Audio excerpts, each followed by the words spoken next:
welcome back to another episode of the Zoned In Cast, your favorite podcast to listen to as background noise while you're either studying, gaming, whatever.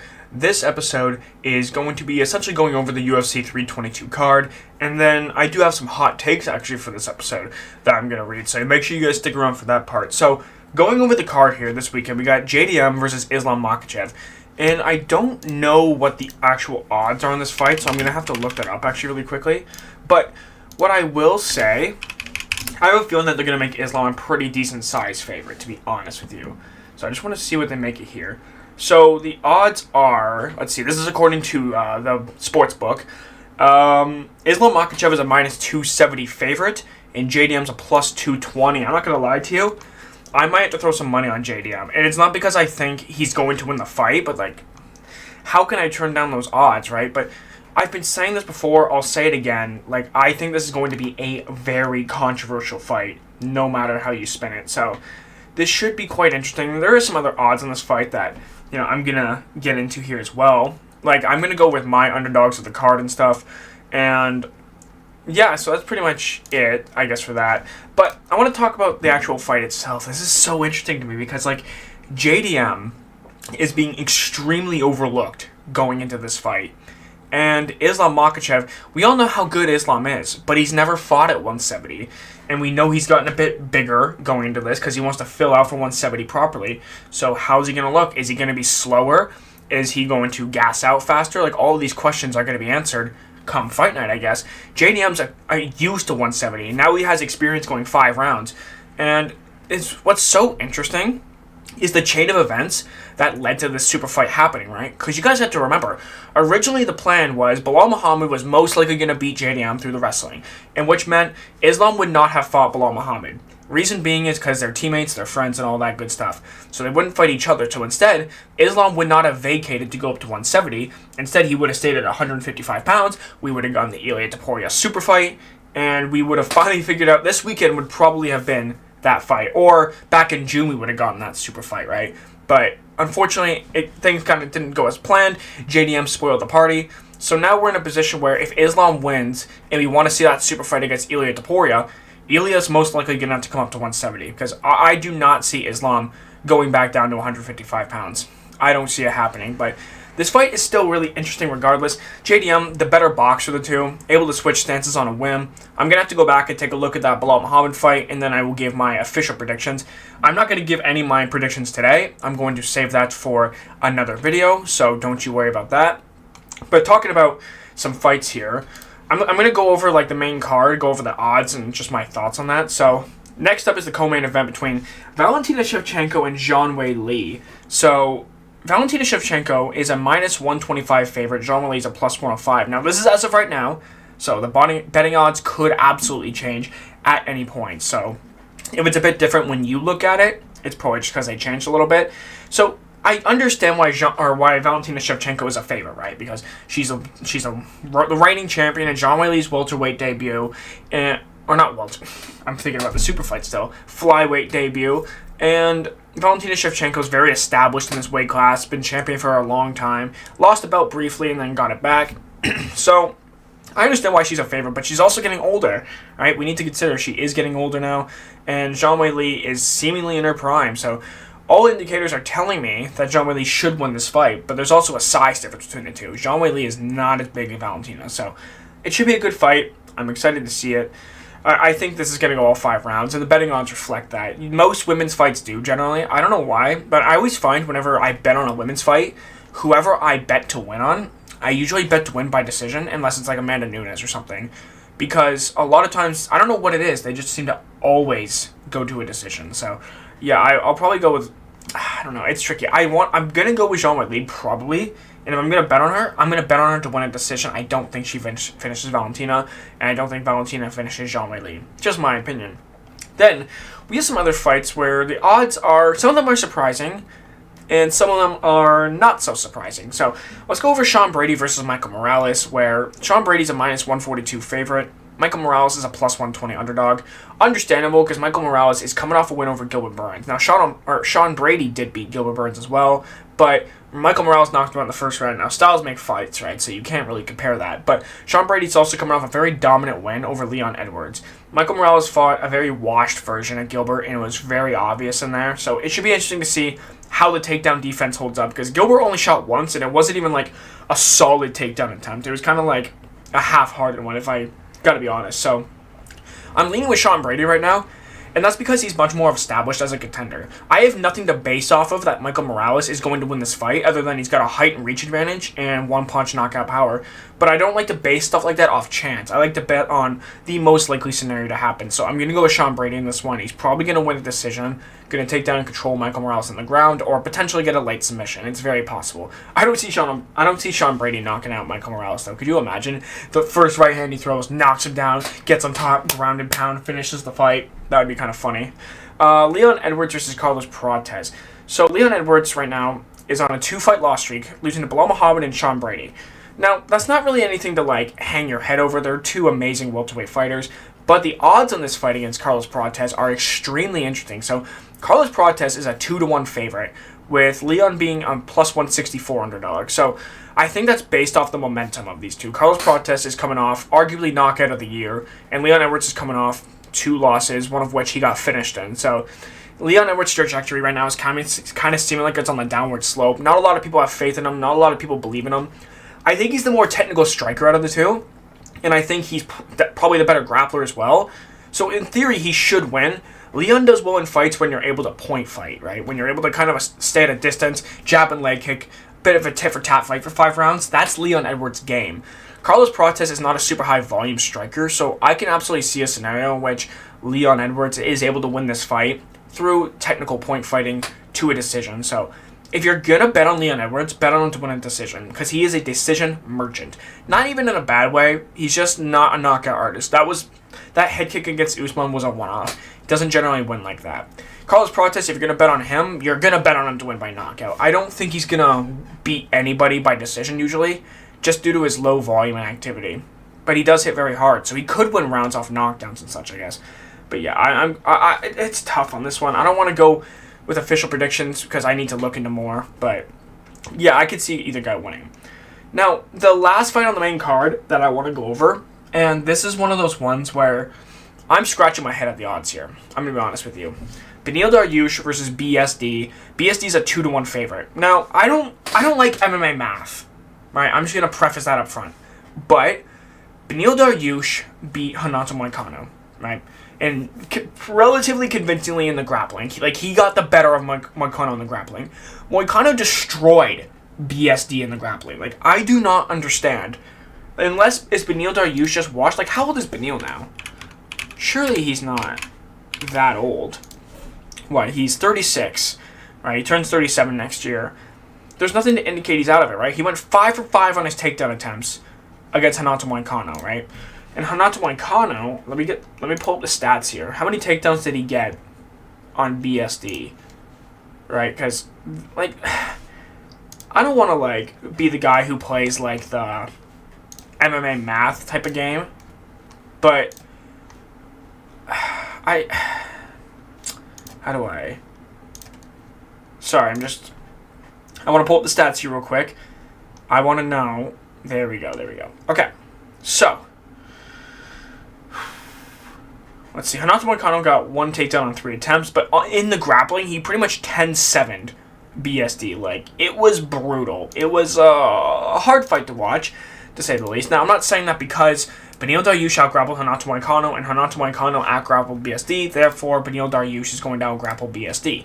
Not necessarily. But I'm just saying, when it comes to just pure grappling, I think Beneil Dariush is better than BSD. BSD likes to kind of bulldog you. He kind of likes to just run through you. So I think Beneil Dariush is much more technical on the ground, and I think he's a much more technical striker. So my underdog of the card is probably going to be Beneil Dariush, if I'm going to be honest. And I'm kind of happy also that they put Bo Nickel in the prelims. It's about dang time, man. I don't want to be disrespectful to Bo, but he should not be on the main card of pay-per-views. Not until he's near championship material. Now, we made it to the part of this episode where we're going to be reading your hot takes. So let's start off with the first one from Briar's Animal Quest 2734. I don't know if this is a hot take, but when people are talking about how good a fighter is, we should purely talk about skill level, not achievements, because that is so luck-based, and the conversation is kind of boring if we're just comparing resumes, but maybe that's me. I can see your point, but it's definitely not luck-based.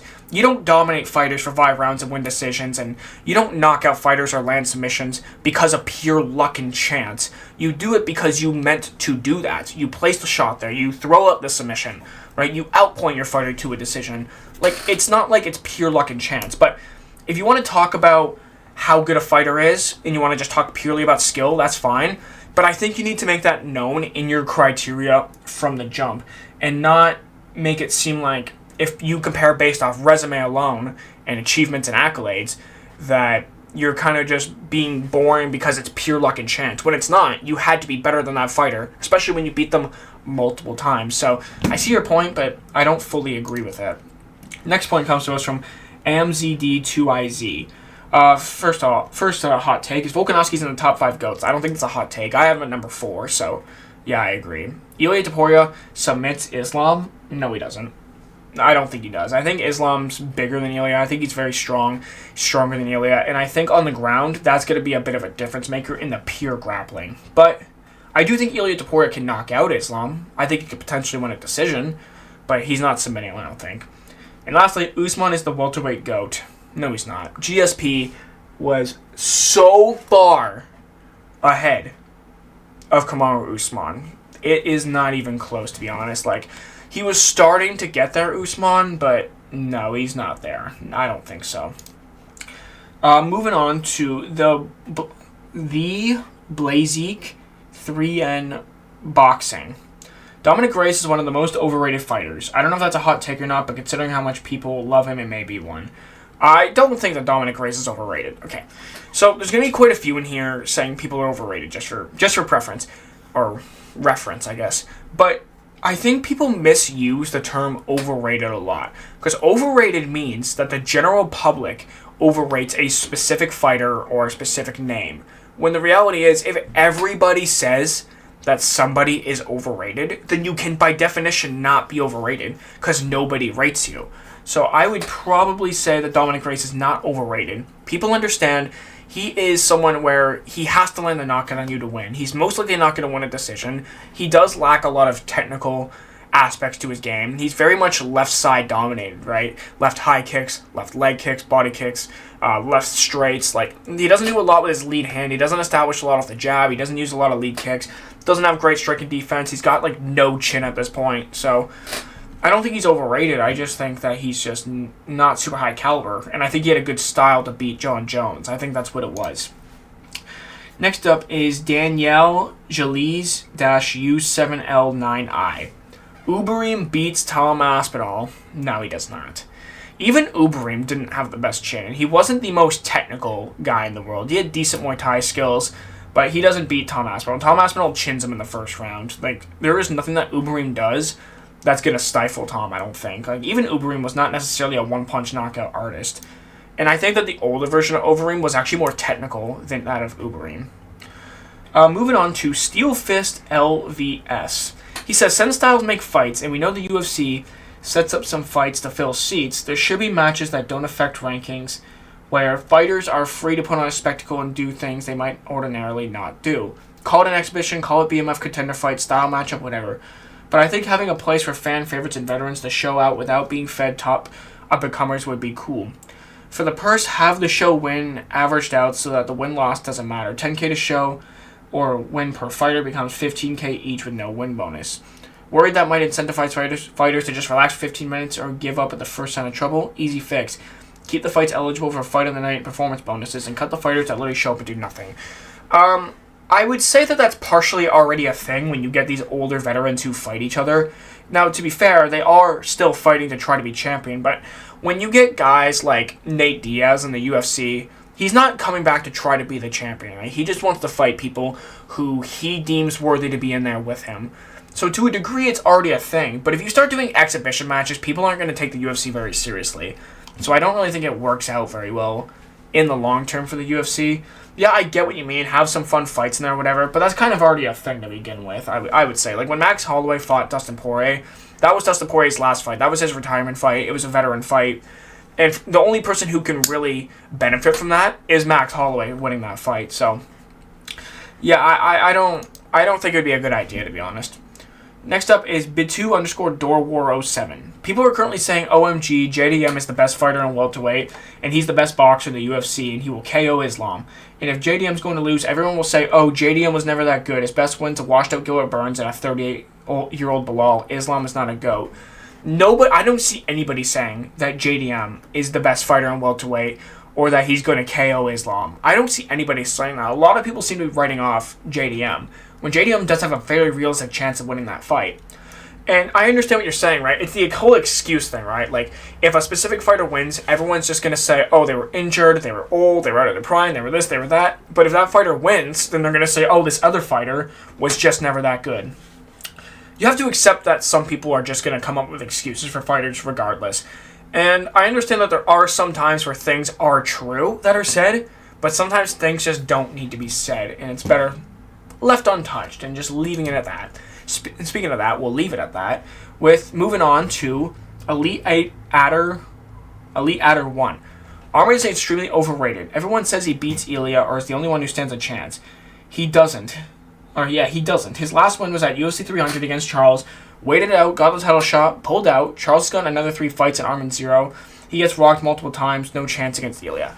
I never like to say fighters have no chance, because it's a fist fight. Anything can happen. A fighter can land a big shot, knock out their opponent. A fighter can make a really bad mistake that can cause him to get put into a submission or something. Like, you just never know. Sometimes the elite level fighters don't show up at 100%. They come out feeling flat, whatever it is. So I wouldn't say Arman has no chance. I would say that Arman has the best chance at anyone, because who else has the best chance? Justin Gaethje? Paddy Pimblett? Those guys don't have a chance. Or they do have a chance because it's a fight. But in my eyes, have much less of a chance than Arman Tsarukyan, because Arman's a much more well-rounded technical fighter than those guys. So I would have to disagree with you on that one pretty heavily on that. Next up is Mia-San-Mia-2701. Another Arman Tsarukyan is overrated. Oh my gosh, freaking Arman, man. Poor Arman. Arman Tsarukyan is overrated. Good, but not that good. He barely beat Charles, lost to a young Islam that got KO'd not too long before, which was alright, but had some wars that really shouldn't have been that close. Hot take, but if he doesn't win decision, I think Dan Hooker finishes Arman. He lost his chance to prove himself in UFC 311, and he will pay. It sounds like you just don't like Arman. That's what I'm taking from that, right? Yes, he barely beat Charles, and I do think that Charles should have got the nod. Like, he went for the submissions. He was trying to finish the fight. I get it. Lost to a young Islam. Well, that was also a young Arman. Arman was making his UFC debut, so that's not really a valid criticism. And he took the fight on short notice. But had some wars that really shouldn't have been that close. I feel like you're referencing the Mateusz Gamrot fight and even the Charles Oliveira fight, where, in my eyes, he actually beat Mateusz Gamrot. He had to have. Like, the judges gave Mateusz Gamrot the 4th round when Arman scored a knockdown. Like, yeah, he should have 100% won that fight. But if he doesn't get a decision win, I think Dan Hooker will finish Arman. Well, so you're basically saying you don't think that Arman can finish Dan Hooker. He could submit him, but I would agree it's probably going to be a decision win for Arman Tsarukyan, but no, your take's a bit wild. I can't even lie. Next up is Nando Highlights. Ankalaev is overrated AF. Ankalaev is not overrated AF. If anything, he's become underrated since he lost to Alex Pereira. Like, everyone says he's garbage, this and that, when the reality is Alex Pereira's power is just something else. Like, everyone would turn into a wrestler against this guy because of how hard he hits. Like, that version of Alex that showed up is a scary version, and Ankalaev, I don't even know what he could have done there, to be honest, but yeah, Ankalaev, I think he's underrated. I think people don't appreciate his skill enough, if I'm going to be honest. And for the last hot take of the video is another one from Steel Fist LVS. Rankings need a huge overhaul. I'm not even talking about insane things like Conor being ranked despite inactivity or bad losses. I mean that rankings need to actually mean something. First and foremost, the number 1 contender or interim champ needs to be first in line for a title fight. It is utterly insane that a professional sports organization would ever do to Tom Aspinall what the UFC did. It's not the first time it's happened either, right? Look at Robert Whittaker, right? He was supposed to fight Michael Bisping. Instead, he fought GSP. There's something else. There's another one that I'm thinking of that I'm blanking on off the top of my head. I know there's been multiple interim champs that didn't get to fight. So it's not the first time. Disclosing exactly what rank is on the line for each fight would not only increase the stakes for fighters, but also make the fans go wild when a rank is up for grabs. Well, rank is up for grabs in these fights, though, so that point doesn't really make any sense. The point is that the UFC needs to make their rankings matter instead of just going for the money fights. I'm actually 2 guys scoring out because I know the winner's the number 1 contender and guaranteed the next title fight. I don't know, maybe it sounds better in my head than it does out loud. Food for thought. I get what you're saying, but that's already considered to be a thing. The problem is that the UFC a lot of times will prioritize the big money-making fights over the clear number one contenders in that division.